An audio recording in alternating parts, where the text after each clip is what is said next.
In that follow-up email, everyone who did sign up for the session will receive a link to that recording. So you should also have a closed caption option. You can go ahead and click on that if that's something that you would like to utilize. And hopefully everything from here on out, other than my camera, will go smoothly. So thanks again for coming. I'm going to go ahead and start the recording. Wonderful. Thank you, Erin. And so I want to give you a little bit of a background about the Land and Water Conservation Fund program. So this program is actually administered through the Department of Interior, and then beneath that is National Park Service, and then under that is Nebraska Game and Parks Commission. And so we administer the program itself and funnel through the money and all of the grants, both active and already completed. And so this program has been around since 1965, funding outdoor recreation projects across the US, but in particular in Nebraska, this program has funded around $57 million worth of outdoor recreation projects on the landscape. And so that equates to around $114 million since 1965, which is tremendous. These types of projects range from picnic shelters, swimming pools, playgrounds, splash pads, wildlife viewing opportunities, education exhibits, things like that. We also see a lot of ball fields and sports field developments with this grant. And restrooms, especially with folks that are trying to upgrade to ADA standards, the American with Disabilities Act standards. A lot of folks are applying for upgrades to their different park amenities. We also see trails funded through this program as well. Folks that are eligible for this program include villages, cities, political subdivisions, and natural resource districts. And the reason for this is because we require the city or political subdivision to submit in their application basically proof that they own the property. So we require a deed or a title that shows that they own the property. However, that being said, we do allow for other sponsors, co-sponsors, if you will, like nonprofits or consultants or friends groups or foundations to help with the application. Now, the city still has to maintain the property in the outdoor recreation, but the application process and that sort of thing can all be assisted with these other organizational groups. This is Hey, Hannah, I just Erin. wanted to add one clarification. A lot of times we will use the term political subdivisions to just summarize everyone who is eligible. But I did want to clarify that even though a public school system is technically a political subdivision, they are not eligible for the LWCF program in Nebraska. And yeah, I'll just leave it at that. Sure, thanks, Erin. No, and one of the reasons for that is because let's say that you have a school that consolidates in 40 plus years, and then it's no longer there. Well, Land and Water is required to be kept in outdoor recreation forever. And I'll get into that in a moment here, but that's one of the reasons behind that. So this is a 50-50 reimbursable grant, which means that we require that all of your funding is available at the time of application. Our applications are open until September 4th this year. But with that being said, we do have a floor and a ceiling in place for this funding. So our floor right now is $75,000, which means that your project cost can be $150,000 or more. And then our ceiling is $600,000. So that means your project cost can equate to $1.2 million or more. And we get around $3.2 million a year on average. This year, we will have $3.2 million, which is fantastic. Statutorily, we are statutorily required to have 60% of that funding every year go toward local cities and municipalities. And then the other 40% is used in our state park system. Eligible match, I always like to talk a little bit more about this because not only can you use cash or donations or bonds, city bonds as match, you can also use community development block grants as match. You can use in-kind labor and equipment or materials as match. So if you have volunteer groups, friends groups, scouts, things like that you want to use to help pour concrete, or you want to have them help build benches or plant trees, you can use that labor as match. And there's a documentation process that's required for that. But as long as you can show that in your application, how you plan to use that labor as match, we're perfectly fine with that. But that is something that's kind of different about this program compared to some of the other federal funds you'll see out there.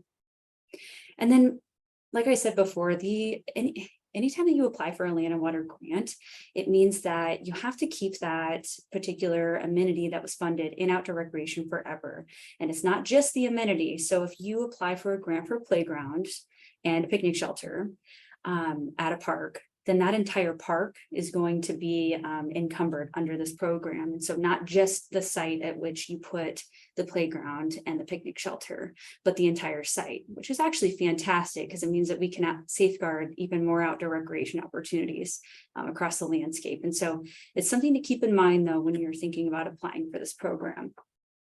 And then last but not least, project sites are inspected every 5 years, and this is really just to make sure that they're being maintained in the way that they were funded. So if you fund a pool, we want to make sure that that's open to outdoor recreation. We get around 15 to 25 applicants each year, and we award about 5 to 6 of those. Now, this can vary depending on, of course, our funding, how much funding we get, but also those projects and how they're ranked. And so I'll get into that a little bit here. I want to show you our grant milestones, or just as kind of like a timeline for a grant. So right now we are in the phase of the application period, which is kind of what we refer to as year 1.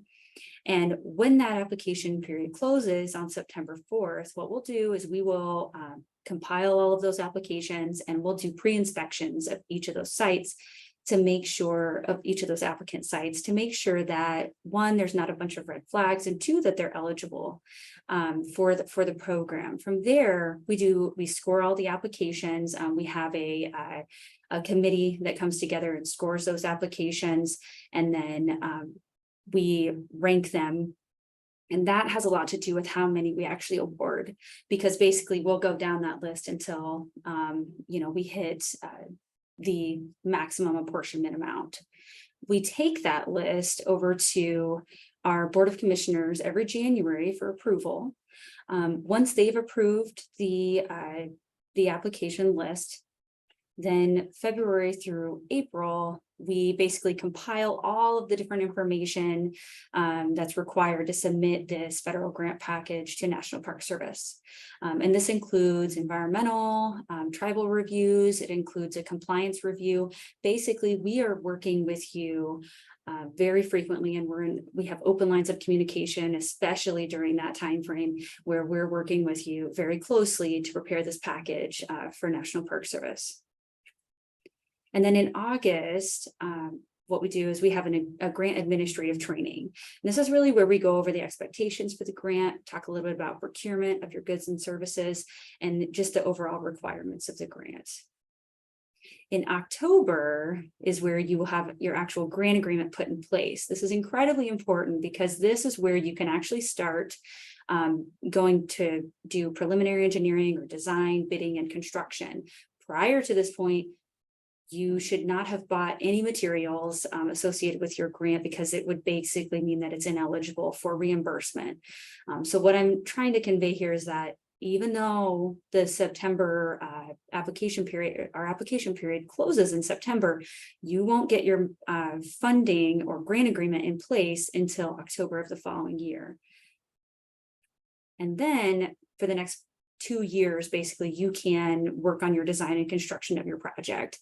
And that's really where all of your procurement and things take place. And then finally, once you're done with your project, we'll basically just do a closeout inspection of the site, and we'll meet with you and do a ribbon cutting if you want. And then you can apply for reimbursement in your closeout paperwork, and we'll help you compile all of that information. One thing to note here, though, is that annually we require progress reporting, just basically to show and reflect how far along you are in your project and how things are going, because as you all know, stumbling blocks can occur. And so we want to make sure we have open lines of communication with you throughout the entire grant cycle. This document is incredibly important. So this is SCORP. Many of you may be familiar with this project or with this document, but those of you that aren't, this is a document that's called the Statewide Comprehensive Outdoor Recreation Plan. And it's required to be updated every 5 years to maintain our eligibility for the Land and Water Conservation Fund. And why is it critically important for your application for land and water? Well, there's a couple of reasons. There's two things in particular in this document that you really want to correlate with your application when you apply for land and water. The first being the land and water priority projects. And so I'll show you what those are now. This is basically a list of projects that have been identified as most important to expand on in the state of Nebraska and are either important to have or important to have more of in the state of Nebraska. And so you want to make sure that your project aligns with one of these priority projects in SCORP. The next thing you want to do is you want to look at Chapter 5 and read through the goals. There's 6 goals that have been outlined for the state of Nebraska that are incredibly important in the way of expanding outdoor recreation opportunities. And so you want to make sure that you are correlating your project with one or more of these goals and showing how you're implementing one or more of these goals. The reason this is so critically important is because in our scoring of applications, this accounts for 70 points. It's a really big deal. And so there's about 220 points in total. And so it just kind of gives you perspective of how heavily weighted these goals are in your application. One of the things that we have done in SCORP this last time is we have provided in each one of these goals an opportunity of how do you implement them.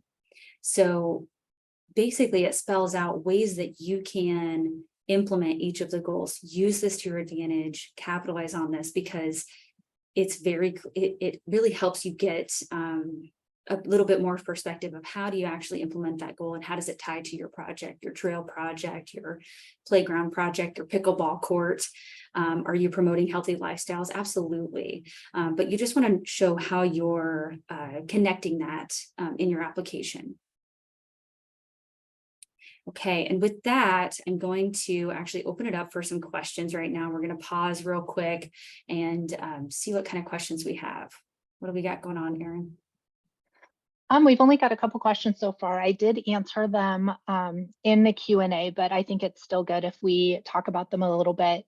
The first question was in regard to if you are awarded an LWCF grant and the application was written to purchase additional land for adjacent to an existing park with an intent of adding ball fields. But in the process of all of it, you realize that, nope, that's not what we need to do. We want to use it for camping. Is that a violation of the grant since it's not being used as described in the original application? There's a lot that goes into it. I kind of put a pretty simple answer. If your scope changes, you can apply for a scope change amendment. Assuming that is accepted, you would need, lots of documentation as to, why the ball fields, you were awarded. So that means that you had really good reasons for ball fields. So you would have to really document as to why that was no longer the best thing for your community. And with you have all of that kind of documentation, you can apply for that amendment. Assuming the amendment is awarded, it's agreed to, then you would progress just fine. You would be reimbursed and all would go just as you would want it to. So it is possible to do that. The second question that was asked is, what if you finish early? There are no penalties for finishing early. We just close your grant early and that means that it's just a good thing all around. There's nothing bad that can happen with that. Okay, so now we do have a few other questions. Since I haven't read these yet, Hannah, I'm going to read a couple of them, read one to you, and you can go ahead and answer. The first one from Muriel says, did you say that your entire match must be in hand at the time of application? Yes, the answer to that is yes. Now, that's the short answer. The longer answer is that we do recognize that sometimes you have a bond that's not going to be passed until January of the following year, and your application is due in September, if you can show a letter of commitment and support for that funding and that it's already set in stone, usually we're okay with that. Now, we just want to make sure that it is fully secured. And that's a lot of it, is that we just want to make sure that you can prove that you do have the funding. Does that help? Hopefully. Yeah, I think that explains it. It really just comes down to, like Hannah mentioned, a bond. If you can document that that bond has passed. Okay, obviously you don't have the money yet because it's, you get it as time goes on. But if you have the documentation that the bond is passed, that counts. If you have a letter from a donor who says, I have X amount of dollars that I am giving, that will also count. Things like that. Okay, next question. Would you please explain the floor ceiling more? That I didn't understand the numbers I heard. So yeah, would you elaborate on that, please, Hannah? Yeah, absolutely. And so the floor and the ceiling. So basically what we've done is, so it's a 50-50 grant. So if you have a project that is $150,000, that's basically what our minimum is that you must have a project that's 150,000 or more. And the reason for that is because we'll reimburse 50% of that 150, which would make it 75,000. And the reason that we do that is because there is some red tape involved with federal funds. Those of you out there that have dealt with federal funds know that, but they require you the same restrictions and red tape for $1 as they do for $1 million. And so we have found that it's really not worth it to do a project that's less than $150,000 for the amount of red tape that you need to go through for the process. Now the ceiling is we can reimburse up to $600,000. And so we'll go to a maximum of $600,000 of reimbursement, which equates to a $1.2 million project or more. I hope that makes sense. If it doesn't, please reach out. Our contact information will be at the end of this, and we can talk more.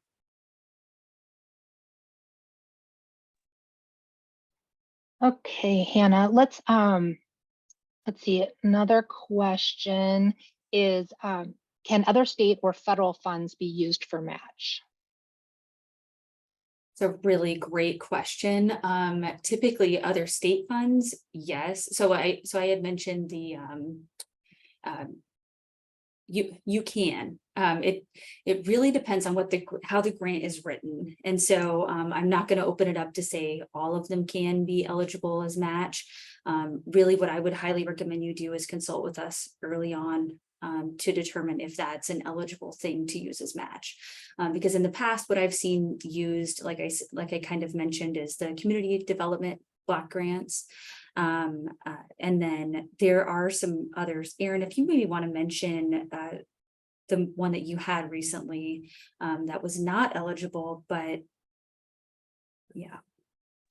Oh yeah, it was, oh shoot, I forgot the name. It was one of Shovel the, ready? yeah, it was the Shovel Ready grant, because it did come from federal funds and did not specifically state that it was eligible to be used along with LWCF. So at that point then, luckily the recipient was able to funnel that money into a project, basically an alongside project. So they were both going towards recreation. They were both doing things that were going to benefit a lot of the same population, but the two projects were not at all dependent on each other. Avoiding those kind of things is actually the better way to go, but there are ways to work things out if needed. Thank you. Okay, let me get back up here. I want to try and not, like I said, anything we don't get to today, we will definitely send in an email. Okay, Kirk asked, when exactly during that timeline will awards be announced? That actually comes down to, as Hannah had mentioned, we take it to the Board of Commissioners in January. At that point, we do announce the projects that are being submitted to National Park Service for award. I don't think we've ever had any of those not be awarded, but we can't, because we officially don't award the money. We are the pass-through. It is officially awarded by the National Park Service. We can't declare that until they have done all of their compliance review. And that's where that time frame that Hannah was talking about, that we like to work directly with you is, and that's what we're doing, is we're working with you to answer any questions that NPS has, or to gather any other documentation they need to make sure that they can push through. So hopefully that answers that. Here's a great question about the perpetuity clause, Hannah. And it's, regarding a prior project funding, like, for example, this example that Jessica gave was, there was a pool funded in the 60s and 70s. What happens when it's reached its useful life? Is there a requirement that needs to be removed? Like, what happens with that in a situation like that? Sure, it is a really great question. I'm glad you asked it. So we've had this actually happen in the past. And if it's at the end of its useful life, basically what you need to do is determine, is a pool something that your community can afford to refurbish and and renovate, or do you need to look at implementing something else, repurposing the site to something else? And of course, whichever one you choose to do, we do want to be contacted about that so that we can also change it in our records. But as long as it is one open for outdoor recreation use, and it is has basically kind of like an equal value, if you will, of outdoor recreation use. So let's say you take the pool out of construction and you make it into a skateboard park. If you can show documentation that that's what your community needed, then typically it's just fine. So. All right, I just typed in an answer to a question about reimbursement. Yes, all bills have to be paid, and then those paid bills can be submitted for reimbursement. But that it's not a 1-for-1. So it's, because it is a 50% grant, it's a 50-50 grant. Assuming that is how you submit it, because you can spend more than 50% if you would like. But whatever that percentage works out at, most of the time it is the 50-50. All paid bills are reimbursed at that rate. So you, if you spend $100,000 and you submit those receipts, you would be reimbursed $50,000. Okay, Melissa asked, can your county own the property? Why don't you take that, Hannah? Yeah, so how that could work is that so for example, like natural resource districts, we said are eligible. Let's say that your county is going to provide funding for a particular park area, or you want to build a park. If you can show that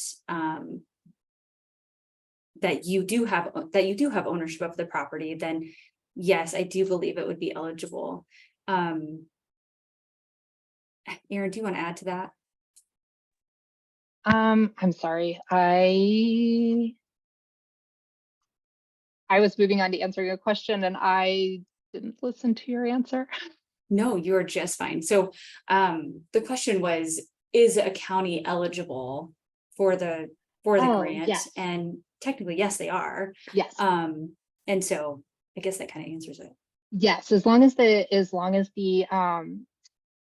county board, as long as the county is taking on the perpetuity clause, they're willing to sign off on everything.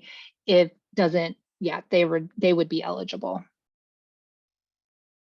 And I think this next one I'll kind of call out here, any wiggle room on the ownership clause at all. Example, if an NRD gets a 99-year lease from a landowner on a lake. And so this is a great question, because technically, as long as there is a 25-year lease or more, it is eligible for land and water. And so that's one of those kind of gray areas, to be completely honest with you. But it's a really great question. Yes. All right. The next question is, so if the village commits to the entire match out of the general fund or a park budget, and then they use the time from the application to the grant agreement date to raise funds, can we use the fundraising to offset the village commitment? I believe the answer to that is yes. You would need to document that because it would need to be shown where that money came from. But other than that, nope, that is just fine. I mean, same thing as if, you know, somebody then up and donates a bunch of money, that is completely acceptable. All right, let's see what time. We're at 1:28. I'd say we All can do right. one or two more and then we can move on. Yeah, I was just glancing quick to see. Okay. Is this funding still dispersed in specific amounts across rural Nebraska? If so, how much does the central and western Nebraska regions have allotted for this year? This is a really great question. And so technically we don't allocate specific portions of the funding to different regions of the state. It's all about villages and cities across the state applying for the grant. And it's also one of the reasons that we've really tried to ramp up our marketing, especially in this last year, where we would love to see more applicants from the West, because we continuously, of course, see quite a few applicants from the Northeast and the Southeast, and even honestly, South Central Nebraska. And so what we're trying to do is work with folks to help them, one, understand that they're eligible, and two, just give them some guidance on how to apply. All right. Oh, and a question, is this grant available every year? So if you can't get everything done in time this year, you can apply next year. Absolutely. So this grant is available every single year. And so, yeah, if you don't get everything done in time this year, what you can do is apply next year. Typically, our grant round is open from the beginning of May to the beginning of September. Pretty much you can bet on every year we're going to be closing the grant round right after Labor Day. So that first week in September. Okay, let's do one more. Should we be accepted and having received a grant, can we submit for another grant if we have the need again? Yes, you can.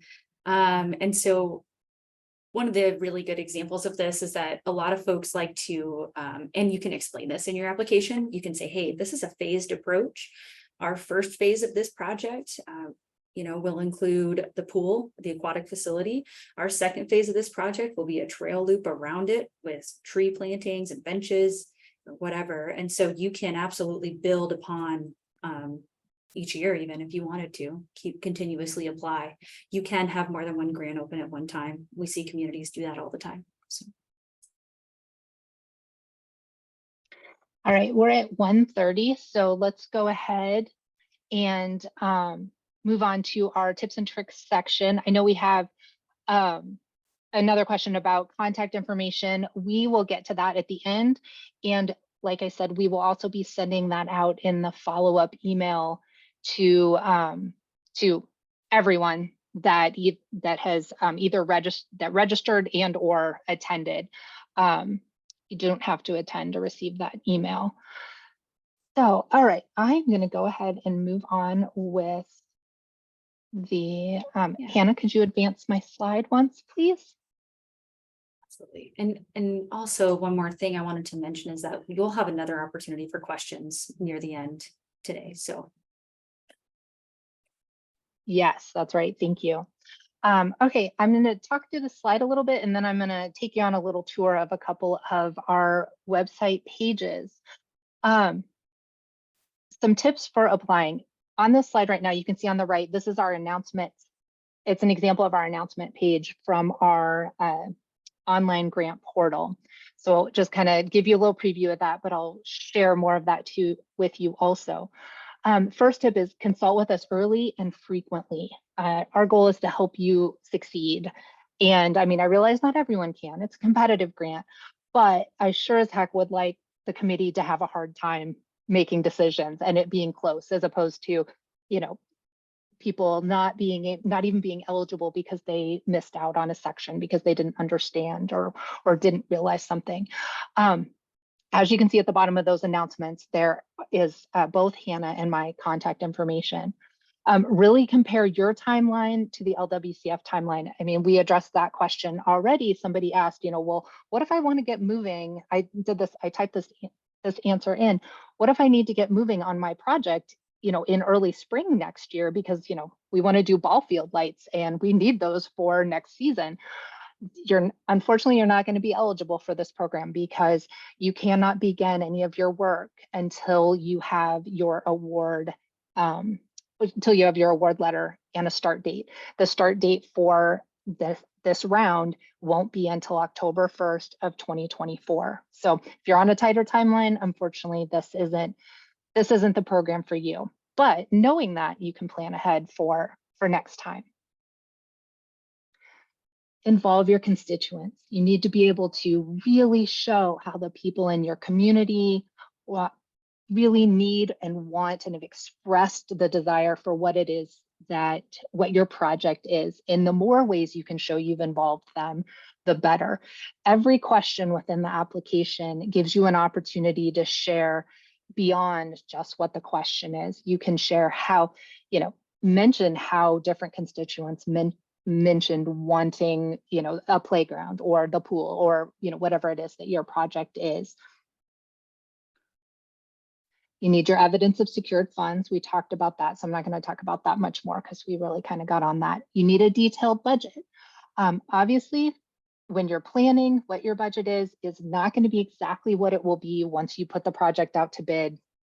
You have a year, prices change, project, scope can change a little bit, but you still need to have a detailed budget. There are examples on the website, which I will also show you. But it can't just be playground, $50,000. It has to be broken down into equipment and labor and a little bit of an example of what all of it is going to go into the actual project. And definitely tie your project to SCORP. SCORP, I know Hannah spoke on it, but it is the State Comprehensive Outdoor Recreation Plan for Nebraska. We will share that a link to that also. But within the SCORP, there are, priorities and there are goals.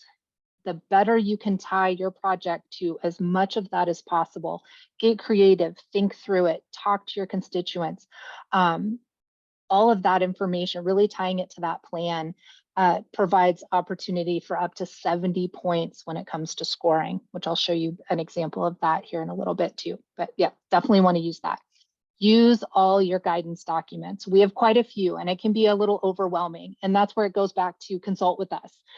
You get overwhelmed, you're just like, this is all a mess. Reach out to us. We will help get you on the right track. So with that, I'm going to go ahead and share my screen and walk you through a few things. I will definitely say, I'm going to take you into our website and onto our grant portal. This is definitely going to open more questions probably than provide answers. But what my goal for this is to just kind of have things look a little familiar, give you an idea of where to go. And like I said before too, we will share every link that I go to so you can recreate what you're doing. Not to mention you can get back in and watch this video. So to start, I will share quickly.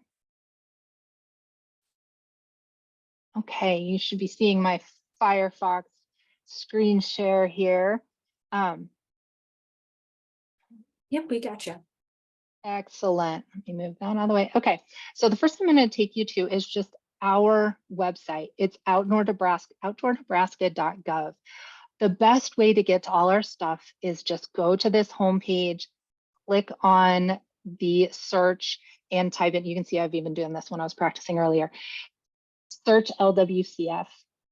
You're going to get the first thing that pops up is the Land and Water Conservation Fund. So you're going to go here. I know everybody is like, ooh, grant portal, click on this.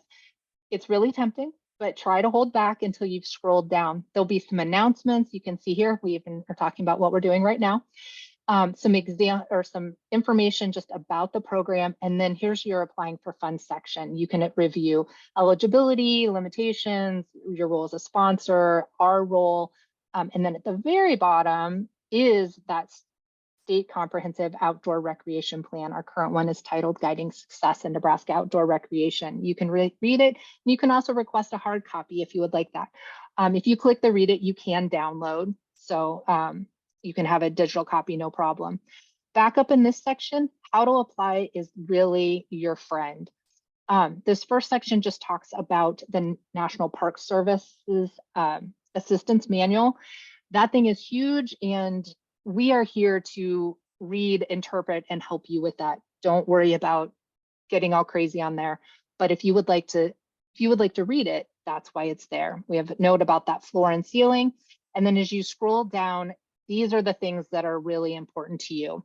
This is another link to our grant portal, which we'll go to in a second. There are instructions on how to register on that grant portal. The application guide is a very important one. If you click on this, it will immediately take you to a PDF that will walk you through. As you see, you can just go, it'll walk you through the entire application question by question. It has explanations for each question, so you can go directly to them and guide yourself. This one on the bottom is the scoring form. This, it also gets labeled as a priority rating system. This is what the committee uses to score each of the applications that come in. So the nice thing about this is you can come down here and say, okay, so what are they comparing my application to? And you can read through this and try and meet these so you can get an idea of, how you can get those max points. What do you need to get all of those? I know the scrolling is probably hurting everybody's eyes. I'll stop. This section on SCORP compliance, within the application, this is kind of hidden. It's one question that references SCORP compliance directly. But as I said, this section addressing the SCORP in your application can yield up to 70 points. So you want to not only answer and be as detailed as possible within the one question that references SCORP, but also throughout. How can you tie your project to these goals? If you go into the actual SCORP, the goals will make a little more sense. There's explanations, all of the things Hannah was talking about before, but you can work your way through this scoring form to kind of guide, should I include this? Should I not? Yeah, maybe I need to. The newest thing that Hannah was talking about, which is a very new thing, is this LWCF Environmental Review Report Guide. It is currently not a requirement for application. Next year, it will be to do a environmental review. We have a tool on our website that it's completely digital. It walks you all through and then creates this environmental review report. Now, what this guide will do will help you take that report and decipher what the heck it is you're supposed to do with it so that you can complete it and then upload it with your application. Like I said, this is not a requirement for your application right now, but it is a requirement for a grant. So it is, like I said, it is not on our website or it's not in the application right now as a required document. If you want to get ahead of the game, you can go ahead and do it and upload it. If you don't, it will not make you ineligible. It will not affect eligibility at all, but you will be contacted by Hannah or I saying, hey, okay, I see we have your application. Now we need you to do this environmental review, and we will send you the website to complete it on your own. Hannah and I cannot help you with the review, but there is, once you get into the tool, which I'll show you in a minute where to go for that, there is contact information for you to work through that, but this guide also will help you immensely. Hey, So Erin, I'm going to just one sec. So with regards to that environmental review report, there's a great question in the Q&A. It was asked, is the environmental review the land survey, or are they separate things? So this is separate. This is all about looking at the impacts to threatened and endangered species. That's really what this report is about. And so it is different than your land survey that you're going to have that will take place kind of as your site design development. So it is separate, but go ahead. Awesome. Thank you for that clarification. I'm grateful for that question. All right, I'm going to go ahead and take you into the grant portal. And so if you come in here, I have this test login. So you would put in your login here. Here are the announcements that we had talked about before.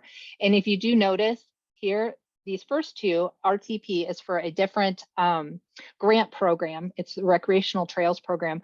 If you have any inklings of doing anything trail, I would definitely suggest checking that out also.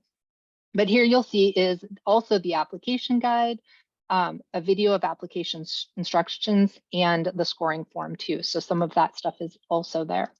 So once you sign in, there was also that button for registering. It's a little overwhelming at first, I will admit that. So like I said, I'm not going to spend a ton of time here. I just want to give you a little idea of what it is that you're going to need to be able to kind of navigate through. So if you come in, you want to put forth an application, you're going to click on funding opportunities. The two that are open right now are the LWCF application and the Rec Trails one that I was talking about before. So you just click on that. And if you have started an application, which we have these couple of test ones that we've been using for some presentations, they will show up right up here. And if you've already started, you can click on it and edit and keep working through it. This is definitely not something you're going to do in one sitting, and that's okay. As you scroll down, this is the current funding opportunity. It will give you that information. It shows you the floor and ceiling. It shows you when the project dates are, because you have 3 years from your award date, which would be October 1st of 24 to complete your project. So it has all of that information in there. And then as you scroll down, it has more descriptions, eligibility. Okay, I'm going to scroll a little faster, so blink if it will not. Okay, at the very bottom is this attachment section. Here is even more information of things that can help you. There's the application guide. This is where it's labeled here as application rating system, but that's the priority rating system. It's the points, the scoring. There are budget examples. We did try and include things in a couple of different types so that it can up the chances that it's something that you can download. There's, things in Excel and in Word and in PDF. Here are the procurement procedures and requirements, once again, in a couple of different formats to hopefully make it easy. The large LWCF federal assistance manual, the open project selection process. So this is the declaration of the process that we go through, that the committee goes through in order to select grant recipients. Here's a copy of the SCORP. These are some instructions on using web grants. And then at the very bottom is a form for a resolution that you would take. So if you're a city, you would take it to the city council to make a resolution that, yes, we are applying for this money, that kind of thing. So from here, I'm going to scroll to the top again. I want to show you a little bit in a current project, just to kind of give you an idea of what would be some things to just want to highlight a couple of different things here, and then we'll ask some more questions. So since this is already happening, I've already started this one. I want to edit because I want to make changes. At that point, I get this preview page that lists all of the different sections within the application. This kind of helps chunk it up, which makes it a little less overwhelming. But you can visit each of these as many times as you need to, and you can even open them up if things aren't quite complete before you fully submit. Let's see. Okay, so each of these sections does have information to guide you, has some instructions. The application guide also elaborates a little bit on those. Some things that you need to pay attention to up front. This one I've highlighted right here, SHPO. We refer to that as SHPO. It's the State Historical, Hannah, help me. What's the P for? Historical Preservation Office. Thank you. Oh, if I would have just went a little bit farther, I would have remembered. So this is a form that you need to like all the instructions are here, and there's even a link to the form with History Nebraska. It's a form you need to submit to History Nebraska, and then they will send a letter back that will tell you either, because it's all about historic preservation, that either, you don't need to do anything, you're fine, or that there does need to be an archaeological resource survey. And that if that's the case, they will give you direction on what needs to happen for that. This process can take a minimum of 30 days. They should be able to get it to you within 30 days. You want to submit it as soon as possible so that you have lots of time between when you submit and when the application period closes, because you need to then come in here and upload that review form with History Nebraska's determination response on it in order for your application to be eligible. If you don't have that, your application's not going to be eligible. All right, so I'm going to go back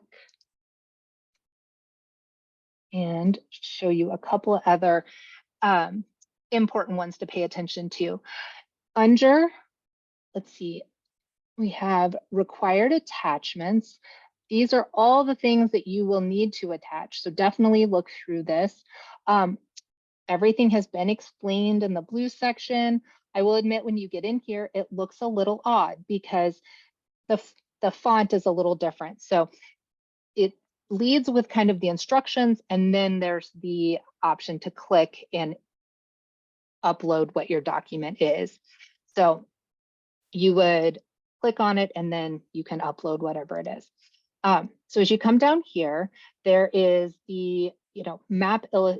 We refer to it as the project site plan. It's a map illustrating the recreation area, including the area of where the project site is located. So let's say I'll use my playground in a park example again.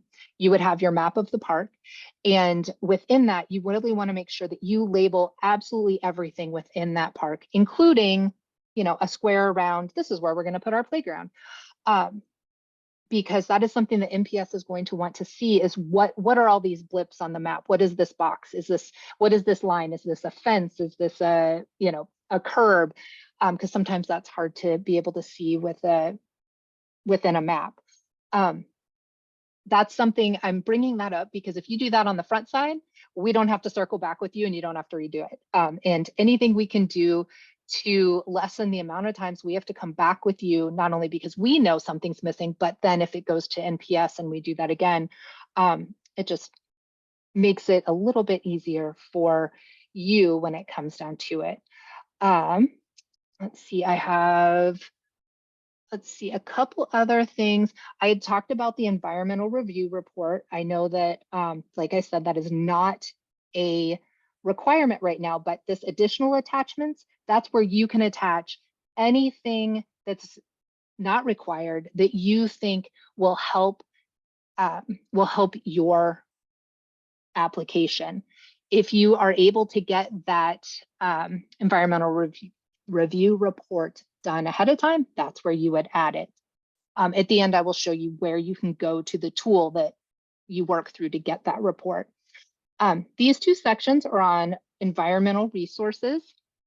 These are questions that you can answer, but that said, you want to engage someone with some sort of environmental background for input on this. If you have that, that's great. If you don't, you want to engage someone and then be able to list them as someone who helped you with that. That'd be, an engineer, a biologist, anyone along those lines. If you're working with a consultant, they should be able to help you with that too. This last bit is the certification. That's a signature from the entity who is going to take financial responsibility for the project and who owns the property. So this is going to be a mayor or someone from the, if it's an NRD, it would be someone that has that authority. That person does need to be registered within our grant portal in order to sign. You can't sign for them. They can't sign under your login. Unless, of course, you are that person.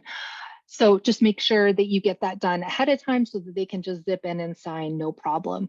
If it doesn't get done ahead of time, that is okay. We can help you. It's a pretty quick process to register, but we can always, with a phone call, we can help set that up too and speed that up a little bit. Okay, so real quick, I am going to get out of this and go back to our home page, we are talking about the environmental review. I want to show you real quick where that is, and then we can do questions.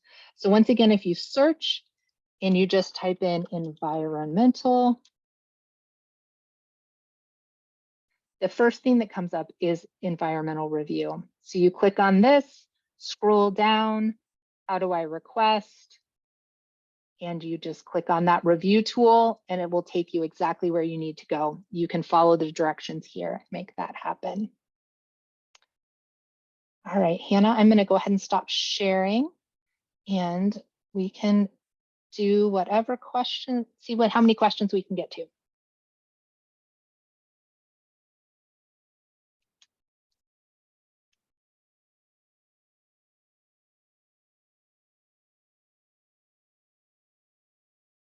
All right, I see the first question I see is, no, that's okay. Is there a way to rewatch this and share with others? Yes, we will be sending a link and you can definitely share that with others. Yep, and then the next one was, how long are the forms good on the grant portal? Okay, I guess to understand that question, I'm taking that to mean how long, like if you started today, how long are they good within this time? Once you start it, it's there until the end of the application period. If you've started one, you will have access to that, like if you log in as yourself. And I believe you do have the ability to use that to like reapply. But every year our application changes some because of many, many things. So unfortunately, things don't translate one for one always. But they will be I mean, you put that information in and save it, it's there for you. Yeah, that's great.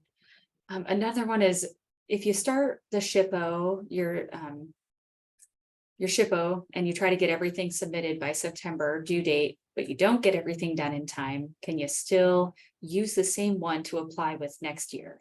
And so actually, I just had this question pop up recently, Amber, so I'm glad you asked it.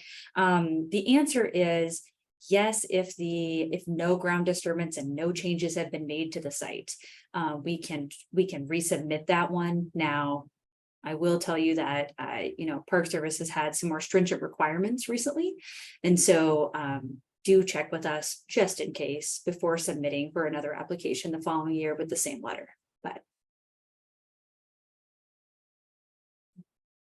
And then this next one, Erin, is under the additional attachments, are letters of support useful, or are community resident signatures on a support statement also useful? It's a great question.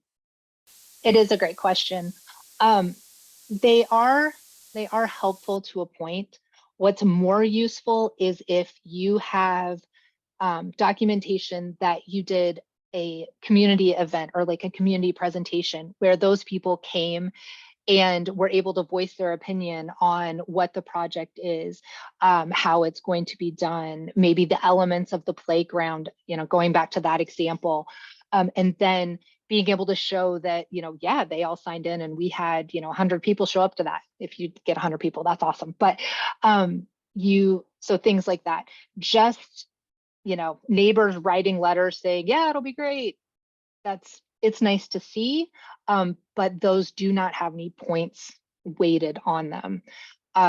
It does show a little bit of public participation, but since they're solicited, in theory, I mean, I realize that there are plenty of people that would write a letter anyway.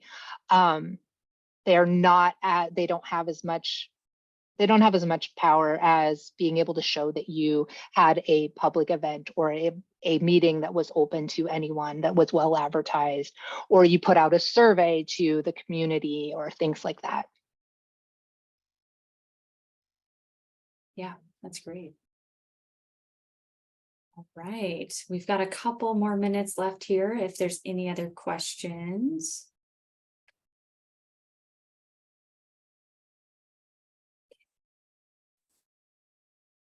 I'm also just going to kind of show our contact information as well. So we have our contact information on the screen. This webinar has been recorded. So in the follow-up email, we'll attach a couple of things. We're going to attach the recording for this webinar so that those folks that couldn't attend today can watch it. We will also include a link to the SCORP document. It's on our website, which is on the screen there, but you can also, we'll send you a direct link as well. All right, a couple more questions that just popped up, Hannah. Is Davis-Bacon Act a requirement of this grant? No, it is not. Another question is everyone required to submit an environmental report? Just concerned doing the turnaround time. The environmental report is actually, it's digitally triggered. The turnaround time on them are actually really fast. SHPO is the one you need to be worried about.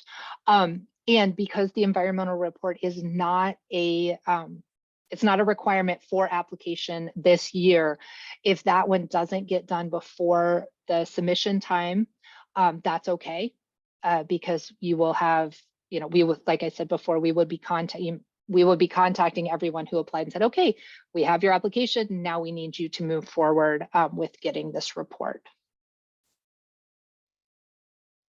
Perfect. And then I think we've got one more. I may have missed the discussion earlier. If working with a city, county, NRD, could a non-governmental organization act as a grant sub-applicant or a sub-recipient? Or is the government entity required to be the applicant and recipient of the funds? Yeah, a little bit of both. The government entity is required to be the recipient of the funds, but anyone can, so like an NGO would not be a sub, they'd kind of be a sub applicant. They can apply on behalf of the city, county, NRD, you know, that entity that owns the property. They can manage as much of it as the city, county, whomever would like them to. We have plenty that do pretty much manage everything except writing the checks to pay the bills. And so they can do all of the application, they can do everything. The city then, you know, still needs that person, the mayor, whomever would need to sign the application, provide the documentation that the city is taking on all of the responsibilities. But yeah, partnerships like that are really good. And if you can show a great partnership, that actually does help your competitiveness. Absolutely, it does. Thank you. All right, everybody, it's 2 o'clock. I think we did actually get to all the questions, which is fantastic. But again, if there's other things that come up, please contact us. Feel free to reach out. We're here to help. So thank you, everyone, for attending, and we'll send a follow-up. Thanks so much. Have a great day. Bye-bye.